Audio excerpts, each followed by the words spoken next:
Here's some of the stories trending this week at NASA. On June 10th, NASA's Terry Virts passed command of the International Space Station to Gennady Padalka of the Russian Federal Space Agency, marking the start of the Expedition 44 mission. The following day, Virts and Expedition 43 crewmates Samantha Christopher-Reddy of ESA and Anton Shkaplerov of Roscosmos climbed aboard a Soyuz spacecraft and headed back to Earth, landing safely in Kazakhstan and capping off 199 days in space. The remaining members of Expedition 44, including NASA's Kjell Lindgren, are targeted for launch in late July.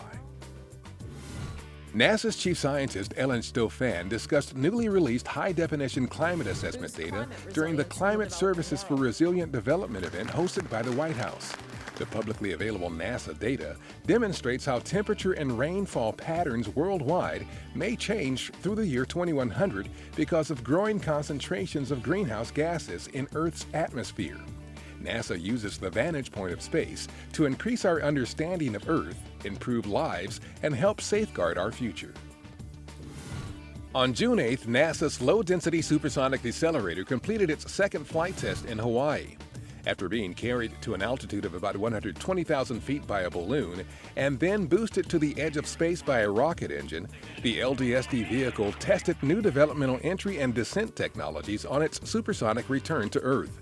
These technologies could help future spacecraft safely land larger payloads on the surface of Mars and allow access to more of the planet's surface by enabling landings at higher altitude sites. A new animation of the Dwarf Planet series created from images taken by NASA's Dawn spacecraft during its first orbital mapping mission includes dramatic flyover views of the heavily cratered world. About 80 overlapping images were used to provide the three-dimensional detail in the animation. The vertical dimension has been exaggerated by a factor of 2, and a star field has been added in the background.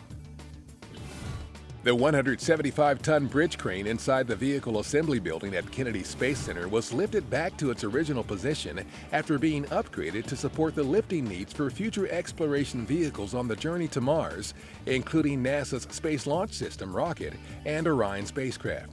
The heavy lift crane was used in the past to help stack the rocket for the Apollo 11 mission to the Moon and to position space shuttles for loading onto the mobile launcher platform. Astronauts report it feels good. T-minus 25 seconds. NASA commentator John W. Jack King, the voice of launch control for virtually every human mission from Gemini 4 to Apollo 15, died on June 11th. His July 16, 1969 commentary of the Apollo 11 launch was among its most memorable as millions around the world watched the liftoff of the historic mission. Liftoff. We have a liftoff. 32 minutes past the hour. Liftoff on Apollo 11. King was 84 years old. And that's what's up this week at NASA. For more on these and other stories, follow us on social media and visit www.nasa.gov/twan.